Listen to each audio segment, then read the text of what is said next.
And one thing we are happy to leave behind as summer turns to fall, smoky skies. But not everyone is so lucky. New at 6, meteorologist Matt Gray is here to explain how 2023 became one of the worst ever years for wildfire smoke. And that is not hyperbole. This was a year where it seemed like the rest of the country experienced what all of us here in the West have been living with for over a decade now, the yearly visits from wildfire smoke. Just a couple of days ago, smoke from fires in eastern Canada, they made it all the way down to sunny Florida, and Mickey and Minnie were treated to a spike of unhealthy air quality in Orlando. Now, I'm from Florida, never seen anything like this before. Fire season coming to an end everywhere else, but there are still over 700 active wildfires in Canada, adding still to the 45.7 million acres that were burned there this year. That's 6 times more than average.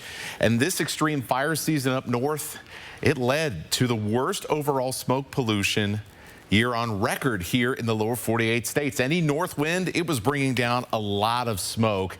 At some point during the year, pretty much everywhere in the United States got their fair share of some of this smoke. Now, in the inland northwest, we started seeing smoke back in May, but the worst of it always seemed to be blown by the wind somewhere else.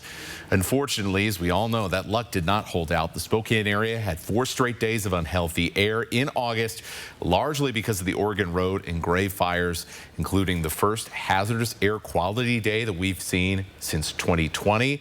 And August 19th, 2023 was the 4th worst air quality day in Spokane since 1999. 4th worst, and the worst since 2020. Now, on average, over the last decade plus, we've had 6 days of unhealthy air quality because of wildfire smoke. That goes all the way back to 2012. Air quality in Spokane had stabilized in previous decades with 1 or less unhealthy days per year. That went all the way up to the 2000s.